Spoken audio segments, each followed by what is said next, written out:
Hey gang, Michael Lush. Congratulations to get access to one of our courses called Get Paid to Vacation. It's one of our courses that we offer at replaceyourmorgage.com, and really cool. It's one of my personal favorites. This is a complete guide to growing your net worth by $1 million in 10 years using a simple home equity line of credit. And I know what you're thinking. This sounds too good to be true. Only rich people can do this. This will take decades to accomplish. Nothing could be further from the truth. You're just flat out wrong. And I'm about to prove to you that not only can you accomplish this, but it's actually quite simple. Roughly 80% of millionaires in America are first generation of their family to be rich. So think about that.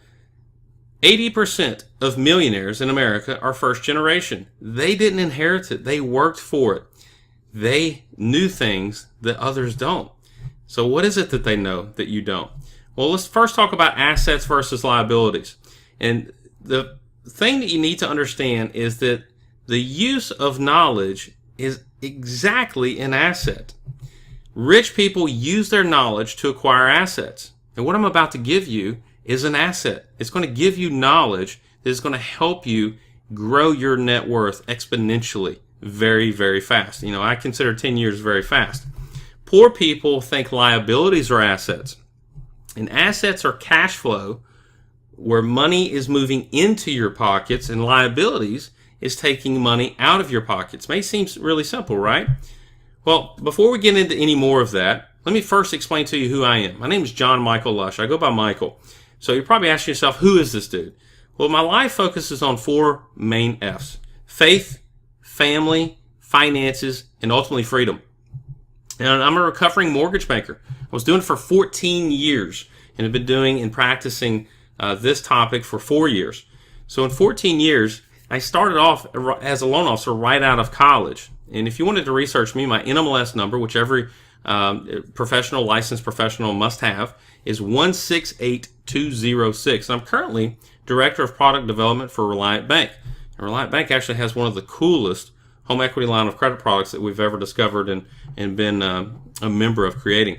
On a mission to transform families financially and spiritually. And I despise mortgages and ultimately non-leveraged debt. I'm also a student of infinite banking concepts. I'm not a practitioner. I leave that to the professionals, but I am a student. It's something that I'm learning. And just as what I'm about to teach you is going to blow your hair back, infinite banking concepts takes it to a whole different level. Because make no mistake about it, what I'm teaching you is showing you how to get the mortgage lenders out of your life.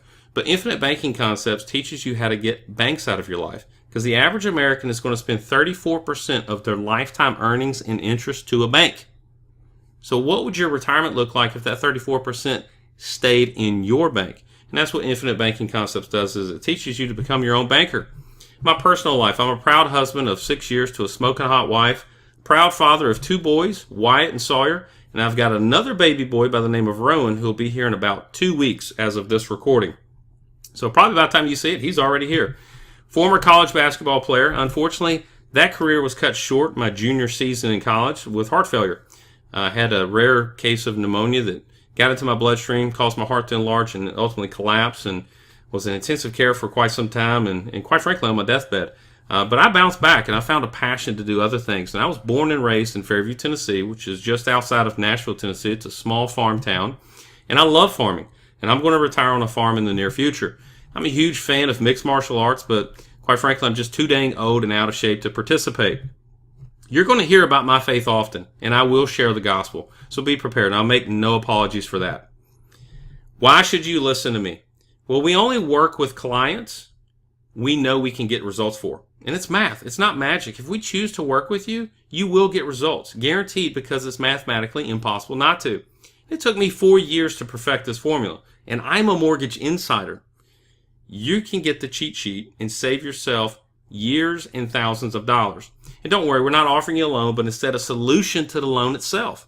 And we have 100% client satisfaction. After this education, you will never view finances the same way, in a positive way. And our average savings per client within 6 months, this is actually a little dated. It says $8,314. We've now eclipsed $10,000 in average savings. Because sometimes we have clients who save $25,000 the first 3 months. We have one client that paid half of their house off in the first 6 months and only has 4 months to go. Now, obviously, those guys are rock stars, so that's not normal. But you can expect to save tens of thousands of dollars. Some of our best clients are mortgage experts. So I'm going to read that again. Some of our best clients are mortgage experts. See, when they hear the truth, they know it. I mean, just like I was a mortgage insider, as soon as I heard this, I was like, oh man, there's something to this. I've got to investigate this. I actually spent a year and a half trying to prove this wrong because, quite frankly, I didn't want it to be right. It would decimate my mortgage career. And being a moral person, I couldn't continue doing what my mentor called slinging financial crack to middle America. And that's what he considered a mortgage. So our mortgage experts and our clients who happen to be mortgage experts are some of the best. So when we did a survey and we surveyed what our clients, most of our clients, what profession they played in, it was actually the mortgage industry. So imagine that. If the mortgage experts don't want a mortgage, why would you? So where can you find Replace Your Mortgage? Well, our website is a great place to start, replaceyourmortgage.com. Our YouTube channel has dozens, probably at the time of this recording, maybe far more than that, videos that you can watch. So just go to YouTube and type in Replace Your Mortgage. Facebook, so we've got a fan page, facebook.com/Replace Your Mortgage. We also have a private client Facebook group, and that's for our elite members. So that is where we have ongoing support, some new ideas, and cool topics to share with one another, not just our clients, but some newer things that we get from other professionals. All right, so enough about me. Back to the assets versus liabilities. A checking account is a liability. So I'll repeat that again. A checking account is a liability. So had you told me that you had $100,000 in a checking account or a savings account for that matter, you would have told me that that was no doubt an asset. But in fact, it's not. It's a liability. I'm about to prove to you why. The average rate of return on a checking account is 0.17%. However, inflation negates any returns and reduces the value of your money. Not to mention, banks will charge you fees for holding your own money. In fact, checking accounts cause inflation due to fractional reserve lending, which I'll get into later on. Here's a great quote from Henry Ford. And it was prior to the 1913 institution of the Federal Reserve. If people understood the banking system, there would be a revolution before morning. Here's the average inflation rates. So obviously in 1913 and 1910, the institution of the Federal Reserve, it skyrocketed. But if you look over here, the average long-term, this is from 1913 to 2013, is 3.22%. So although we went through a period here recently where we've had pretty low inflation, that inflation rate still negated any type of interest earnings you would have gotten on your checking and savings account. So back to fractional reserve lending. Banks only have to keep 10% of their funds liquid while lending the rest out.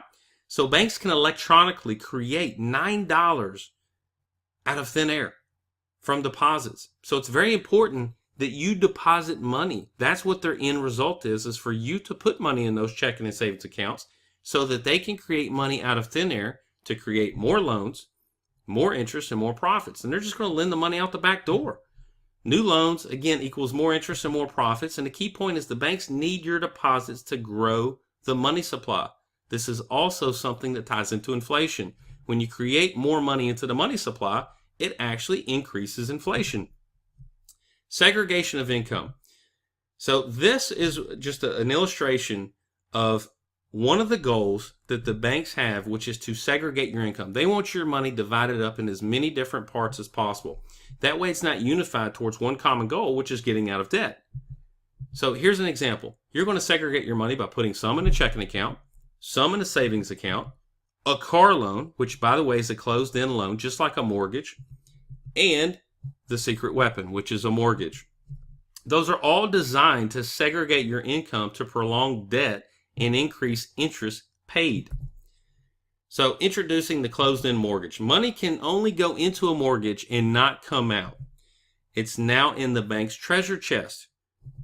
You're unable to utilize 100% of your income. So think about it. If you get paid, $5,000 a month, would you put $5,000 into a mortgage? No, absolutely not. Because now it's in the bank's treasure chest. When it's time to pay your bills, you can't. So since money can only go in and not come out, they're forcing you to leave money behind in those depository institutions to create more money. So again, you're going to have to leave money behind for bills, and a mortgage is the secret weapon created to segregate your income. And a mortgage is not something that's been around a very long time. It's actually, here in the United States, it's one of the newest forms of real estate financing. Prior to mortgages, you had insurance, lines of credits, and things of that nature that you could finance real estate. But they realized that a closed-end mortgage forced you to leave money behind, which made them even more money. And a mortgage does not recast. So let me explain what recasting means.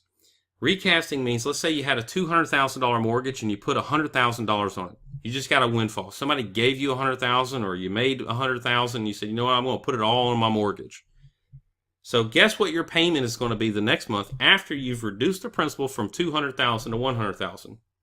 The same. Your payment doesn't change. And in fact, the allocation of your payment to principal and interest does not change either.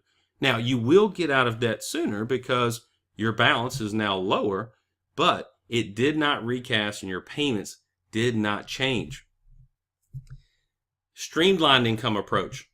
So here's what it looks like if you were to have a home equity line of credit. Your money is going to go into your home equity line of credit, and you're going to pay your bills and expenses out of a home equity line of credit. And then you're just going to repeat that process. It's super, super simple. And we'll explain why you'll want to do it this way, why you want to treat a home equity line of credit like your operating account. So the benefits of a home equity line of credit is money can move in and out freely, 24/7. And a HELOC can utilize 100% of your income. So since money can move in and out freely, 24/7, you now have the confidence to put all of your money in there. So now you don't need a checking account. And your money that was deposited into your home equity line of credit, every single dollar got a job and went to work, reducing the average daily principal balance, which reduces the interest and ultimately speeds up the amortization process. So again, you're not going to need a checking account. You may have one, but you don't need one to actually have money in. And keep in mind, every dollar that you're leaving in a checking account, it's just losing value. It's a liability. So why put money towards anything that's a liability? And HELOCs are based on simple interest. As the balance decreases, your daily interest decreases as well. And you control the allocation of principal and interest. And a HELOC recasts every single day. So back to that scenario where I gave you a $200,000 example on a mortgage and you put $100,000 towards it, what did your payment do? It stayed the same. That's not the case with a home equity line of credit. They are basing your interest on the principal the very next day. So as you're paying down principal, your interest is also decreasing with it, creating what's called a debt reduction snowball. So here's an example of using a home equity line of credit as your operating account. I'm using a $250,000 mortgage, interest rate at prime 3.5%. Yes, there are banks that have introductory offer periods of 1.99, and then some will have great offers thereafter that are prime minus a quarter if you have a checking account with them. Catch that. If you have a checking account with them, and that's fine. You can have a checking account with them. You just won't have any money in it. So we're going to have 3.5% here based on prime. Now, another thing is most home equity lines of credit, they're variable rates. But that's okay. See, that's usually one of the biggest objections that somebody's going to throw at you regarding this topic is, oh, I don't want a home equity line of credit. What if the rates go up? That's okay because the principal is going down. And a lot of folks, especially if they're heavily cash flow positive, they're going to be what's called interest rate immune, meaning you're paying off principal faster than the rise of rates. So let's talk about rising rates real quick before we move on. Rates here in the United States have moved 0.25% over the last 10 years. So they've actually gone up 0.25% total in the last 10 years. The most recent one was December of 2015, where the Fed decided to move the funds rate to 3.5 from 3.25. So it is, if it's going up, and it does have upward pressure, they are looking at increasing rates, it's going to be arduously slow, very, very slow. But what I'm building in here is a 0.5 point increase every single year. And our payoff goal to get this $250,000 home paid off is in 98 months. So if you have net monthly income, so that's after taxes. So you got a household income of $7,000. So husband makes brings home $3,500, wife brings home $3,500, you got $7,000. Now, on top of your mortgage expense, because again, you're not going to have a mortgage because you're going to replace it with a home equity line of credit, your expenses are $4,000. So if you did have a mortgage, you're still saving some money, but just not a whole lot of money. So I know it may look misleading here that you're like, okay, well, I've got $3,000 here of cash flow positivity, and I don't currently have that. You don't currently have that because you have a mortgage. But if you had a home equity line of credit, you're still not going to have $3,000 of principal reduction with this, because out of that $7,000, it's going to pay the interest on this home equity line of credit. But as you can see here, $4,000 of other expenses, so that's utilities, bills, gas, grocery, vacation, etc. And I've put in a $50 annual fee. Most banks don't actually charge an annual fee, but some do. So let's just put in $50. It doesn't change the math all that much. And as you can see here, you're paying the home off in 98 months. So that's just over 8 years versus a 30-year mortgage. Now, what did we change here? All we changed was two things: the product being a home equity line of credit and your banking behaviors. See, the banking behavior is you're treating your home equity line of credit like it's your checking account. All of your money goes into it, just like it would in a checking account, and then you're paying your bills out of it. You can do that with a home equity line of credit. Now, let's talk about some myths of home equity lines of credit that we need to dispel. A HELOC can be a first lien position loan just like a mortgage. I get that all the time. What banks offer first lien position home equity lines of credit? Now, there's 6,800 banks and credit unions in this country. All of them offer a first lien position home equity line of credit. Think about it. The banks want to be in first lien position because when they're in second lien position, it's more risk to them. It's also more risk to you because that's where home equity line of credit freezes happen, is in second lien position. But in first lien position, they're more protected, and so are you. Because if something were to happen, you were to default, they're getting their money back. But in second lien position, they only get whatever's left over after the first lien holder, probably a mortgage holder, gets their money first. So a home equity line of credit can be and should be in first lien position. And you can refinance your entire mortgage into a home equity line of credit. So if you owe $350,000 on your mortgage, but you only have $50,000 or $60,000 of equity, and you're like, well, how am I going to do that? It's in first lien position. You're just refinancing. Just like you've done with a mortgage before, you just refinance. You didn't take out two loans at the same time, and you manually take the check from one mortgage and walk over to the other bank that held your other mortgage and say, here you go, I'm paying you off. No, they did that all at closing. It's called a refinance. It's exactly how it happens on a home equity line of credit. And you can buy properties with a home equity line of credit and also without a mortgage. So it's called a purchase money home equity line of credit. So there's many banks, since they do first lien position, like, yeah, absolutely, you can buy a home with a home equity line of credit. Some of these banks go to 100% financing. So sometimes you can buy a home with no money down, no mortgage insurance, and sometimes no closing costs. Far better than a mortgage, obviously. And you can buy primary residences, so that's homes that you live in primarily. Rentals, so investment properties, and vacation homes. HELOCs do not have mortgage insurance ever. Doesn't matter what your loan to value is and how much of your home that you're financing. And you've probably thought, well, I've got to put 20% down, that way I avoid mortgage insurance. You don't have to do that with a home equity line of credit because it doesn't matter what the LTV is. They just don't have mortgage insurance. Interest rate does not equal interest paid. Balance and speed dictate interest paid. So as I was explaining to you earlier, that some folks are interest rate immune because their principal is going down faster than the rise of rates. See, it doesn't matter what the rate is for the most part. And it helps to have a low rate. So I'm not discouraging you from making sure that you take a calculated risk and get good terms on a home equity line of credit. But it's not as important as you once thought.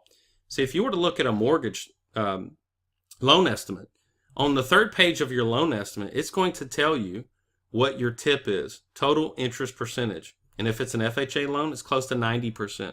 If it's a conventional loan, it's 70 to 75%. So think about that. Would you walk in a bank and say, hey, I need to get a loan on my home? And they say, come right on up. We've got really good ones right here at 72%. What would you say? You say, no, thanks. You'd walk out the door. Guess what? As a country, we haven't been doing that. We've been gladly paying that because we've been focused on one figure, and that's interest rate. And interest rate only dictates the payment. It does not dictate how much interest you pay. How fast you pay it off and what the balance is what's going to determine how much interest you pay. So interest rate is just a filter of what you put into it. And what you put into it is speed and balance. Now, on to the sexy part. Many banks not only allow home equity lines of credit on vacation homes, but at high LTVs, again, 80 to 100%. This means you can buy a vacation home with little money down. And vacation homes are defined as secondary residences where you live there part-time. But what about the time that you're not living there? How about rent it out by the day? Because there's greater cash flow in vacation homes by renting it out by the day, which means a faster payoff. So let's compare this, a monthly rental versus a daily rental.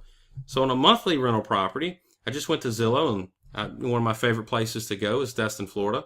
And a 3-bedroom, 3-bath condo is renting for $2,495 a month. Now that's a long-term lease, probably a year long. However, daily, look at what they're getting in daily rent. $632 for a 3-bedroom, 3-bath. And again, this is in Destin, Florida. $575 a night. So there's greater cash flow when you're renting it out by the night. So how to pick a vacation property? This is very important. You're going to choose a high traffic resort town. That's going to improve your chances of getting more nightly rentals. And experts say the most desirable spots are near oceans, lakes, or rivers, or at mountain recreation areas. Thanks, experts. We didn't think of that one. I mean, where do we vacation? That's where we normally go. I'm from Fairview, Tennessee. Do you think I vacation in Waverly, Tennessee? No, I'm going to go to a lake. I go to Destin, Florida. So I'm going to drive 7 hours to vacation in Destin, Florida. I say drive, but I actually have a client now by the name of Doug, who within his first 6 months of being a client has not only paid more than half of his home off, but purchased a plane so that they can fly down to Destin, Florida. And I think, and I hope you agree, that since he's a client of mine and I helped him get there, and he did most of the work himself, I just pointed him in the right direction and gave him the proper education. But I think he should allow me to fly with him. So where do you vacation and why? So think about that. If you're going to buy a vacation home, obviously buy one where you want to vacation, but also think about why you vacation there. Because that's what folks who are going to be renting from you are also going to ask themselves. So amenities that help sell that property, a pool, gym, beach service, bar, etc. So try to pick a property that has as many amenities as possible, because that's going to improve your chances of getting more weeks rented, more nights rented, etc. And determine the average nightly rent. A good resource is vrbo.com. I've talked to dozens of property management firms who will run reports and say, hey, I'm looking at buying this property. Can you tell me last year how many weeks out of the year that it rented? And not only that, but what was the average weekly rental rate?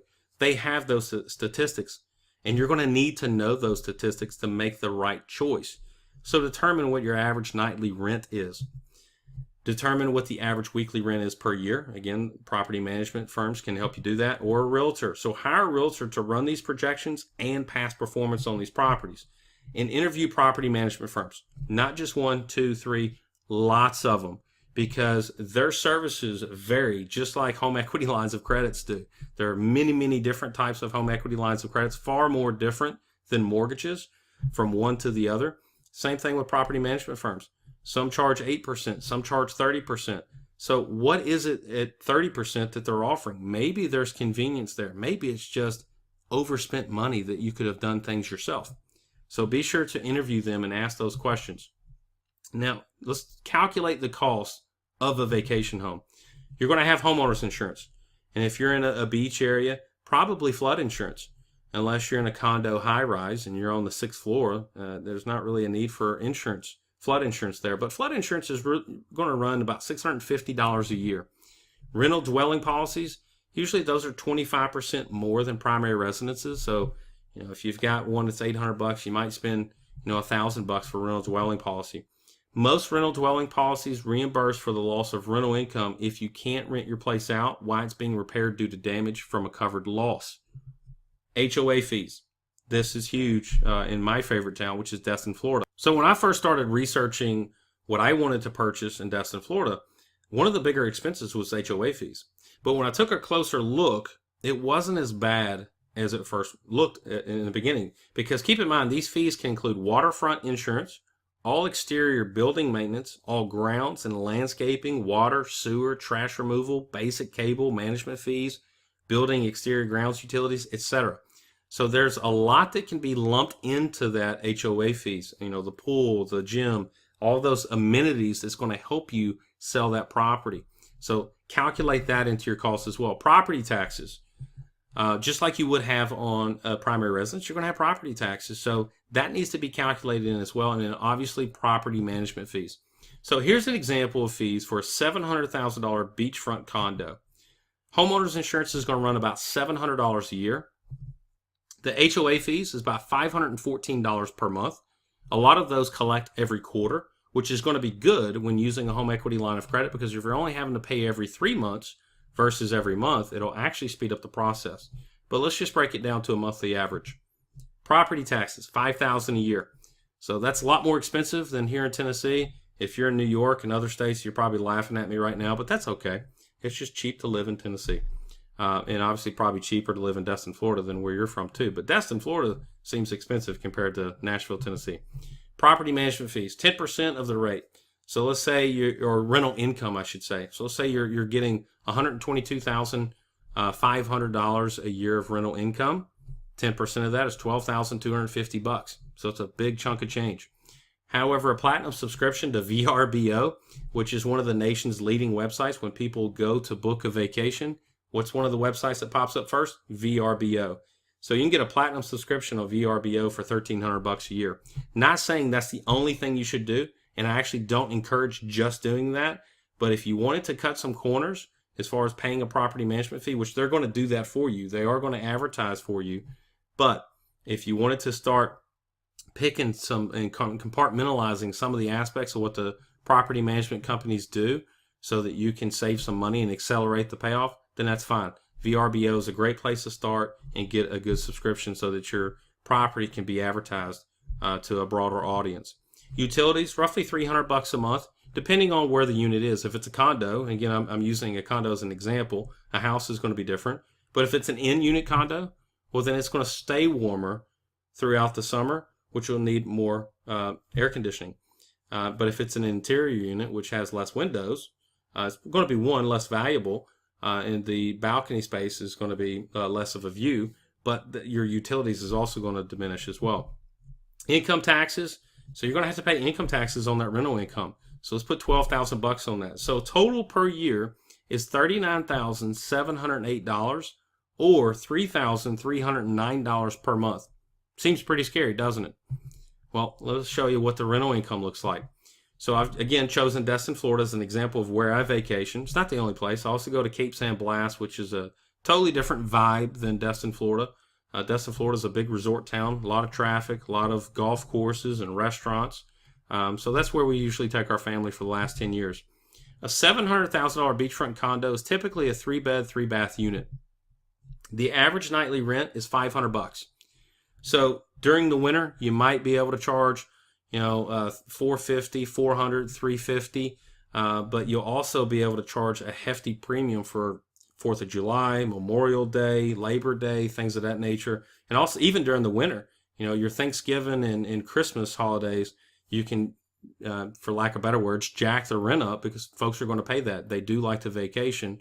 We call them snowbirds to Destin for holidays. 35 weeks a year is a conservative figure for average yearly rental.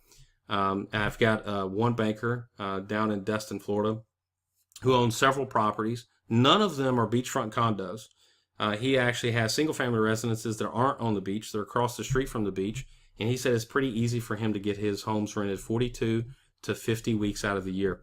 So, again, it's just a hot town. So that's something else you have to take into consideration is the market. You need to research the market and make sure that there's enough traffic to get you the upward average weekly rental. So guess who gets to stay in the condo the other 17 weeks that it's not rented out? You guessed it. That's you. You get to do that. So at 35 weeks a year, that's 35 times 7 days at $500 is going to add up to $122,500 of rental income. Passive income. So a HELOC payoff time frame, well, if you put money down, let's say you put 10% down on your vacation home, you did 90% financing, so you put $70,000 down, your balance is going to be $630,000. At 3.5%, and again, I'm using a conservative increase in interest rate of 0.5%. Payoff goal is going to be less than 10 years. You're going to have $10,208. That's what that 122.5 breaks down to on a monthly basis, is $10,208. Your monthly expenses are $3,309. And again, that nominal $50 fee that doesn't change the math is there.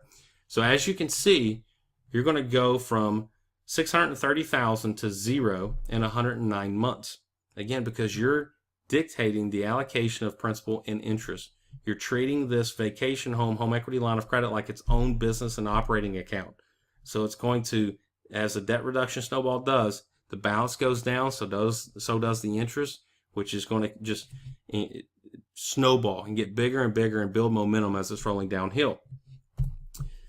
So as you see, 109 months is 9 years. But where did I get the down payment?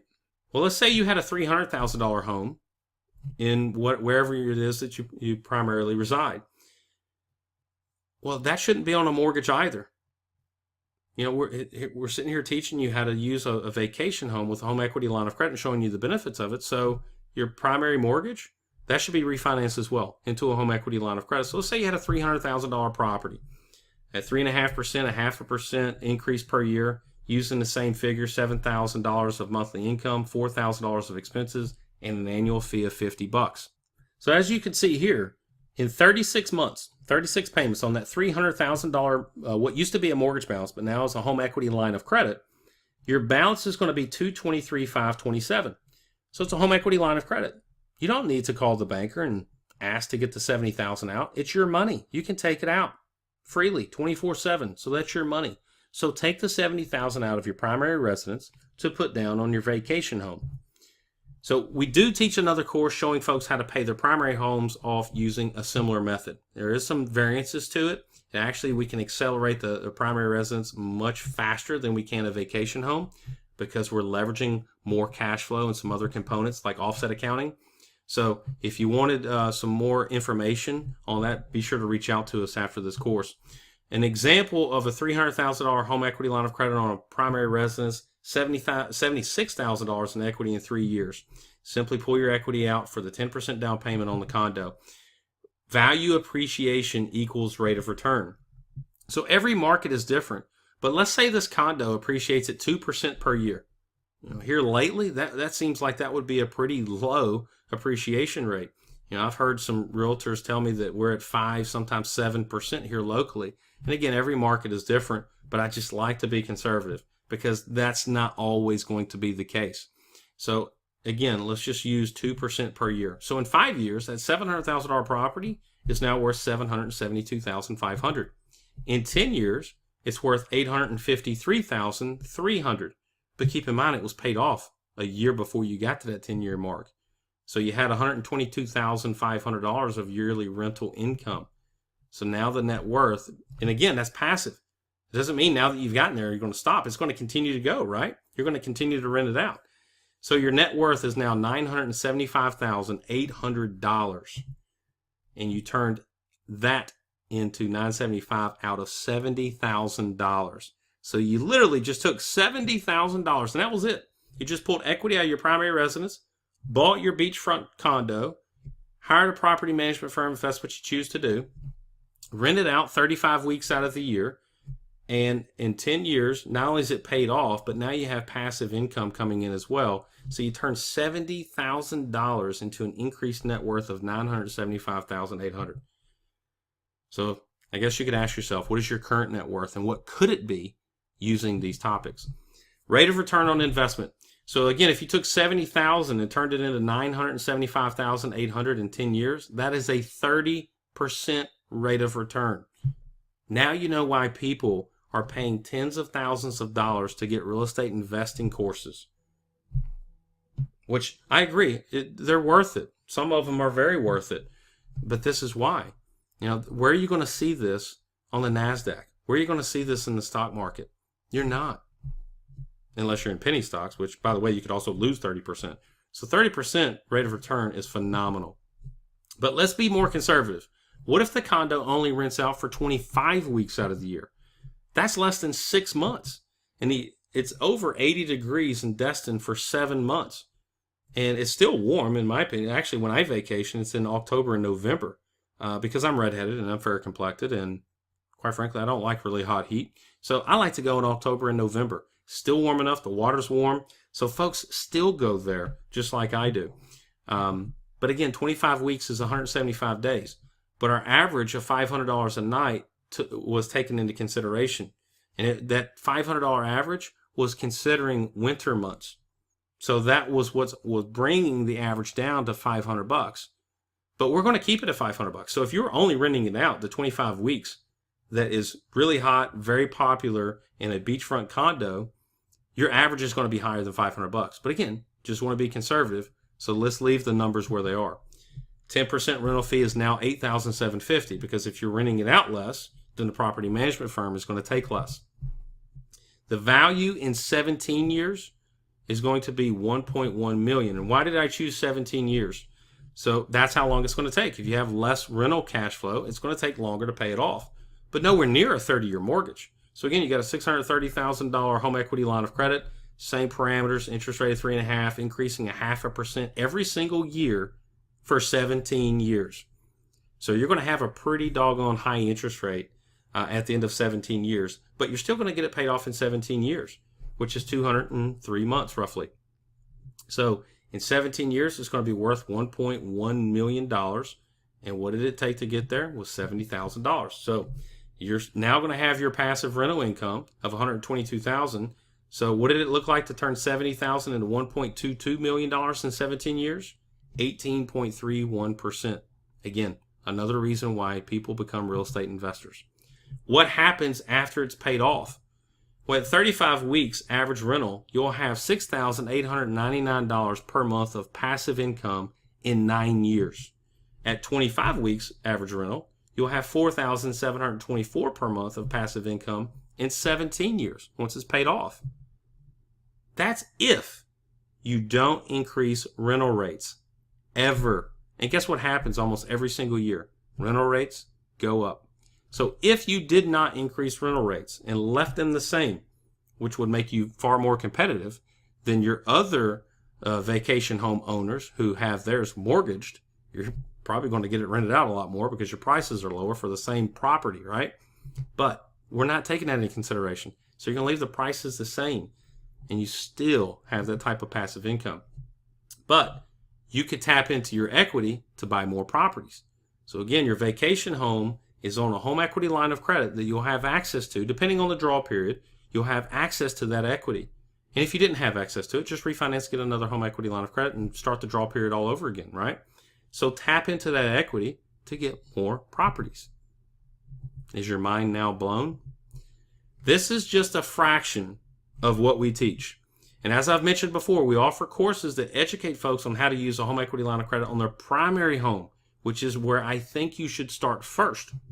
And we teach our clients how to get a home equity line of credit, the proper terms to get on a home equity line of credit, how to use offset accounting to further accelerate the payoff. Because offset accounting is not something that only knocks down the payoff term a couple months. It's actually a game changer. It'll knock it down 20 to 30%. So if you had 10 years just putting money in and money out, you have to know when to put money in and when to take money out, how to take money out to your advantage, and how to manipulate the balance that the bank sees. Well, you'll take your 10-year down to 7 years. And how to automate this system and just focus on making money.